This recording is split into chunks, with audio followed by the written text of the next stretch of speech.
Good morning.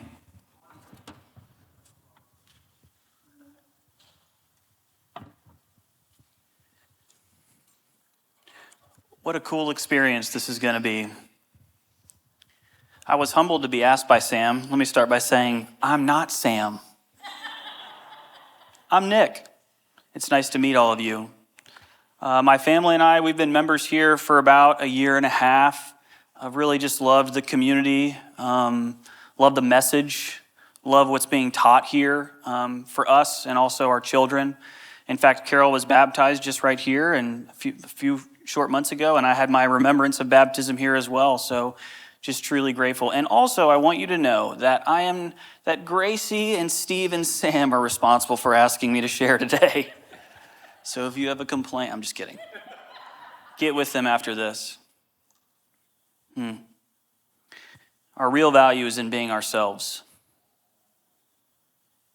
Before I get started, I also want to welcome anybody that's new. I believe you're the most important person here. So if you want to learn more about this church community or how to get involved or just anything that this is all about, just find somebody who looks like they know what they're doing after this, and they'll point you in the right direction. So like I said, my name's Nick. I'm a psychologist by training and trauma, I guess you could say. I work for a local nonprofit called Cumberland Heights Foundation, and I'm grateful to be there. Also an alumnus of that very organization. I've been sober since April 23rd of 2010. I'm super grateful for that, one day at a time.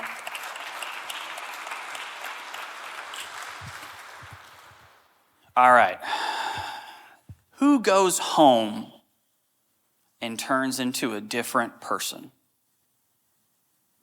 Who goes and visits their parents during Thanksgiving break, maybe Christmas break, and gets around their siblings and gets around that strange uncle who tells too many jokes and starts to revert back to that younger version of themselves? Those roles, those beliefs, those feelings, they seem to come. And we coach ourselves as we're driving. I'm a grown person. I've accomplished things. But gosh, when I show back up in those familiar spaces, I turn into that 10-year-old version of myself. Give you another example. Who here, after a long day of work, hops in their car and then all of a sudden is home? Not realizing how you got there. That's called disassociation. And I am not your therapist, although I am a therapist. We're not going to get into that today. But that's how easy it is. That's how easy it is to fall back into our well-worn attitudes, perspectives, and beliefs. Not in a dramatic, everything falls apart kind of way, but much slower, much more subtle. We can drift. I can drift. I can rediscover old habits, old ways of coping, old feelings. That's where I think we find the disciples in John 21. Think about it. Only days earlier, the disciples had experienced the emotional devastation of Jesus' arrest, trial, conviction, and burial, ultimate burial. Crucifixion and burial. After everything, many other things happened, right? But after everything, what do? They go back fishing. John 21:3, they went out and got into the boat, but that night they caught nothing. That night they caught nothing. So what does it mean to return to what we know? What are our fishing actions? What does it mean when I go back fishing? Sometimes to something that feels familiar, something that feels very normal. Sometimes it just looks like I'm doing what I'm supposed to do. Again, those old beliefs, old fears, old soothing. So look, my story isn't unique. If I'm honest, addiction was my very best friend for a long time. Helped me hide, helped me mask, helped me isolate, helped me forget, helped me change the way that I feel. Without going into too many details, I can just tell you that I specialized in addiction for a long time, every day that ends in Y. You know what I mean? One day, as I was driving back to my house, I was 20 years old. I was in college at a university in Alabama, which will go unnamed today. I don't want to upset anybody. And I'll never forget, I pulled into my driveway, and then there was this very nice group that wanted to greet me as I drove into my rental house, right? And they identified themselves as being a part of the West Alabama Narcotics Task Force. They just wanted to check in, I suppose, right? I'll never forget being ushered, it's a nice way to say it, out of my vehicle and being placed in handcuffs and sat on my front yard, kind of next to the driveway. And I was so physically beaten. I was so physically emaciated. I have this core memory of the handcuffs being clicked around my wrists and being so tiny, that they clicked all the way through. I'm not sure how many people have ever broken out in handcuffs, but we can talk about that later. What I can tell you today is that addiction was and remains the very best thing that's ever happened to me. I really mean that. The very best thing. Because almost everything that's good in my life stems from my participation in this program. I'm going to use some different language today. In the program of applying spiritual principles in my life. Everything that's good stems from that participation. I also want to reframe this problem that maybe you have experienced yourself, or maybe a loved one has experienced in your community. Think about how hard it must be to live in addiction, to become somebody who experiences addiction. I know, again, this isn't therapy. Nobody come at me. Think about all the resilience to get there, the commitment, the work ethic. Think about everything you have to give up. I'll tell you, in my story, at first, I just gave up a little bit of my money, and then more of my time, and then my things. And then at the very end, I gave up my relationships, I gave up my hopes, and I gave up my dreams. You understand? It was a drift. I said this in the 8:30 service, but shout out to the people that come to the 8:30 and 10:30, by the way. I had no idea, but you know who you are. There's some warriors in here. But I said this in the 8:30 service, I didn't grow up, I wasn't like in 5th grade and I made a list of hey, maybe I'll be an astronaut, and then number 2, maybe I'll be a firefighter. And then number 3, maybe I'll be somebody who experiences addiction. That was never my plan. It was a drift. It was a process, not an event. So here's a summary of my experience from a text that I read often from Rooms of Recovery, and it says, when at the end of the road, we find that we can no longer function as a human being, either with or without, we all face the same dilemma. What is there left to do? So whatever it is in your life,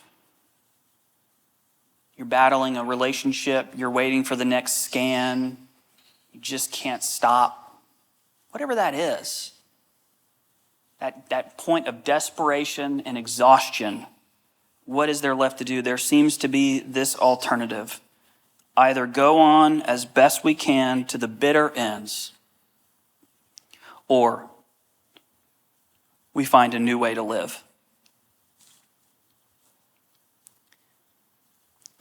Still, at that point in my life, I was pulling empty nets over and over again. Ultimately, I had to begin listening to what others were saying, and so luckily I found a place that invited me in, and I had no idea what to expect, but I went to that place here in Nashville down a road called River Road, and I'll never forget my first night. Addiction for me was kind of like experiencing an incredible amount of ego and no self-esteem at the same time. just to give you a picture into that experience. But I remember being in, where you stay the first couple days. And I remember somebody came and got me and said, hey, it was 7 o'clock, 8 o'clock. And they said, hey, everybody's waiting for you. We're going to have a meeting. And I thought, oh, they know how important I am. Because I guess the business office and the CEO and the board of directors are probably here to greet me, to make sure that all of my needs are met. I didn't understand the language of the tradition. A meeting was just where we were going to gather and share our experience, strength, and hope. So I walked into that meeting and I sat in the very back row because I had contempt prior to investigation. And I remember there was people that were sitting up at the front and seemed excited, seemed happy. How dare them? And I remember the first person shared and I wasn't impressed, right? Just kind of like, Second person shared, third person, this is getting uncomfortable. Fourth person, fifth person. And I'll tell you, 2 things happened to me after that meeting, after that gathering, after that community. One was, I knew that those people were exactly like me. Exactly like me. And the second thing that I knew is that they had somehow seemingly managed to change. So I didn't know it then, but really that was my first spiritual principle that I was being gifted, and it's called hope. It's just the smallest sliver of possibility that maybe there's something different that I could experience. So what else do our empty nets look like? What do your empty nets look like? Refusing to listen to your own pain, avoiding growth, staying guarded, comparing your insides to everybody else's outsides. Oh, that's my favorite. Not getting uncomfortable, avoiding the difficult conversation, not owning how we're feeling truly, doing the same thing over and over again, expecting different results. I love what comes next in the Gospel of John, a simple invitation.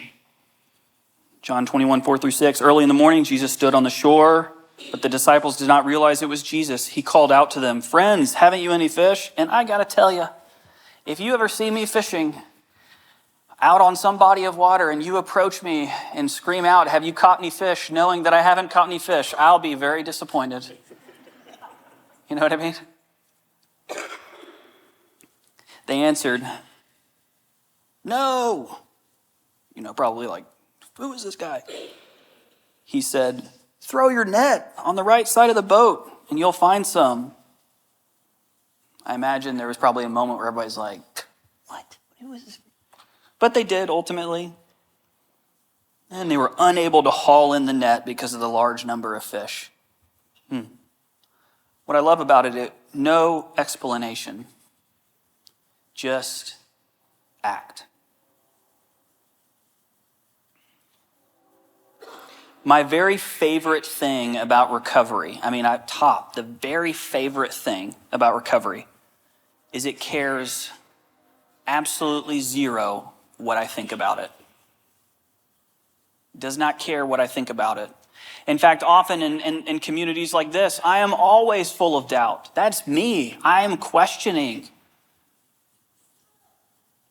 Why is it this way? Why is it that way? But my favorite thing about recovery doesn't care what I think about it, only cares what I do in spite of how I'm thinking and how I'm feeling. So I'll wrap up that West Alabama story. Months later, I had managed to string together some time right away from these behaviors. And I remember I had to go to court. I had to go back to court, ultimately. And I was so scared. I don't know if you can identify with it. I was so scared of that reality that I had told no one. Can y'all identify with that? Like, I'm just going to put it away. I'm not going to mention it. If I can I'm just going to act my way through it and maybe I'll be okay. And so the night before I was supposed to drive down south, 65 South, to this place called Tuscaloosa, a very strange place, I know. I remember I kind of cornered a guy that I had some respect for, maybe an elder statesman, if you will. And I just word vomited. It was like, hey, I need to tell you all about and he was like, whoa, Nick. And he said, look, I don't have experience with what you're sharing, but I do have a suggestion. And I thought, yes, this is it. He said, maybe you should be honest. This is not it. That is not what I was asking for.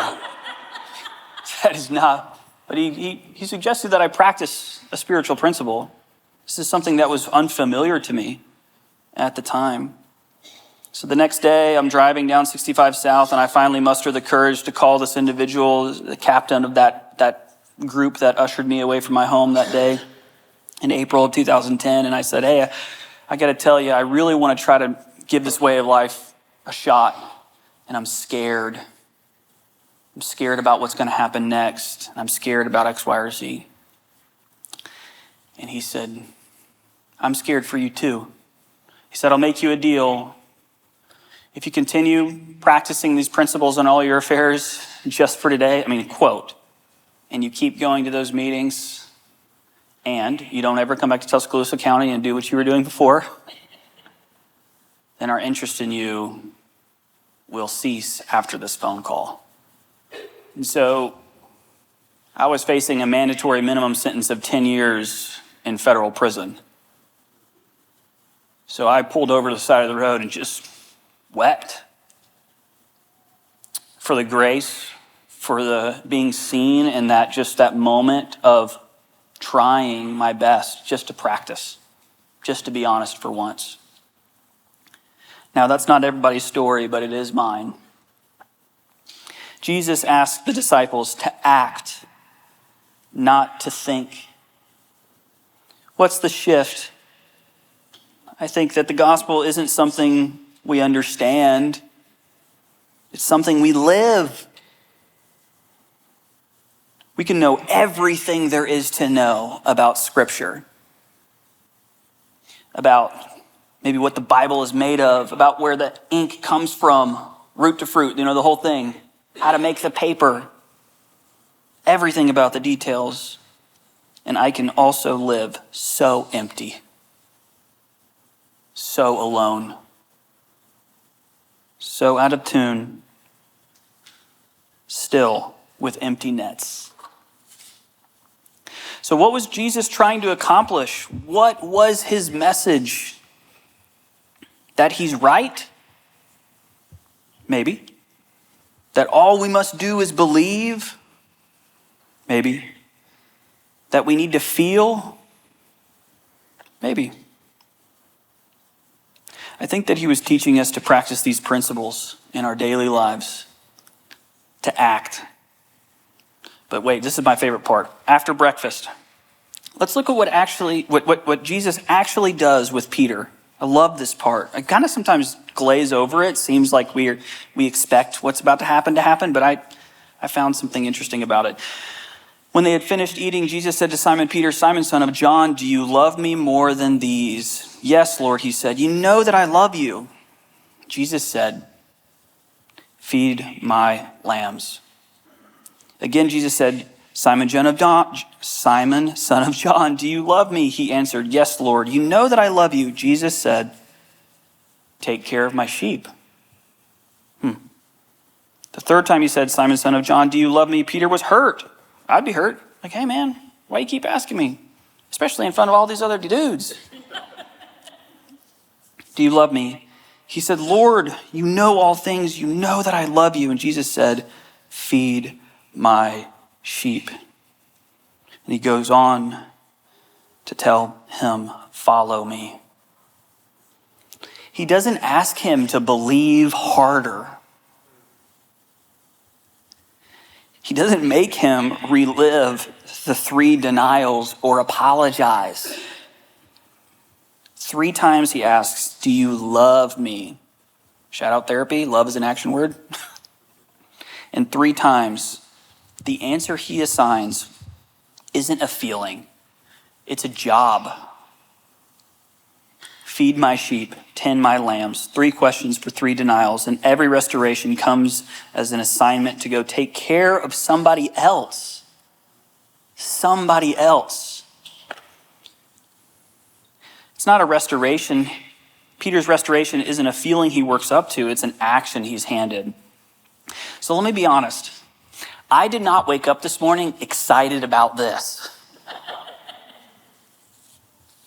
Some of my truth. I don't wake up, generally speaking, most of the time, wanting to be of service. Maybe you do. Talk to me after this. I can drink your morning drink or whatever you're having. I don't feel like showing up. I don't feel like being vulnerable or helping somebody else carry their burden. That doesn't come naturally to me. I am a selfish human being. But what I've learned over the past 16 years is something happens to me when I do those things anyway. When I show up anyway. When I connect, when I'm honest, when I help, I heal, in spite of how I feel. That's the whole thing. We don't think our way into right action. We act our way into right thinking. Some people call that good, orderly direction. Take it or leave it. And I don't find it alone. I don't find it in my head. To be honest with you, I find it in all of you. That's where I found it. I've spent the past 16 years meeting in church basements, generally speaking. That's kind of but sitting in a circle, sharing experience, strength, and hope, and finding that good, orderly direction, and finding how people that I wouldn't ordinarily mix with, perhaps, in my own mind, are teaching me how to live. And I have found that in the whites of their eyes.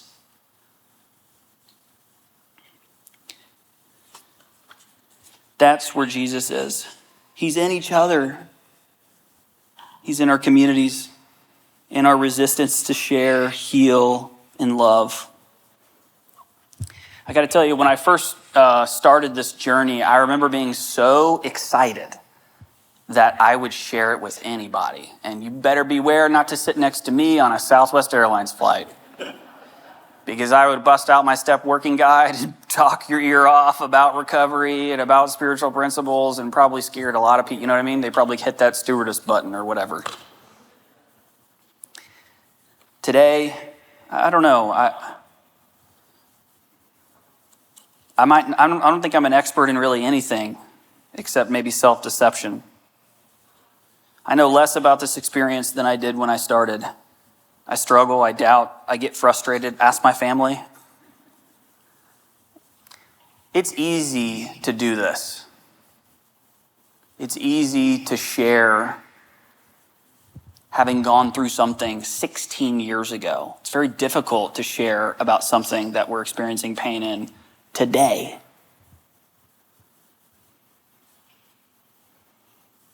So you can ask my family. I get frustrated, I lash out, I get grumpy, I shut down. I also stay sober no matter what. I also share no matter what. Most of the time. Don't ask my fiance. I also listen, and I'm also honest. Or I try to practice that principle in my life. I'll close with this. Years ago, I was in a meeting, and I heard a guy, an older gentleman, sharing and talking about his early, the first few steps that he was taking. And he said, when he started this journey, that he had a desire to see or be given sort of a burning bush symbol. Maybe we can identify with here. And as he talked, I thought about that, being the protagonist in my own story, right? We often want to receive that guidance. It'd be really nice if we got like something in the mail from God and Jesus and the Holy Spirit. It's like, boom, you open it up and it's like one of those pop-up books, and it tells you what you need to do next, after that, and then you'll get this outcome that you think is right for you. I have not gotten, if anybody has gotten that, let me know. I have not. But the gentleman went on to say that years later, he began to realize that the whole world is on fire. He just could start seeing it. So if you're wanting some sign, if you're wanting something to help you today, if you're here for a reason, because you're looking you're at the end of your road, I want you to recognize, or I might suggest, that it's happening all around you. And please, please, please do not leave 5 minutes before the miracle. It can happen here in this community. Jesus is inviting all of us to take action, to lean in, to share, not on the days we've earned it. He's not asking for perfection, just to come, try to be honest, try to take that next step, and then to go feed his sheep. Amen.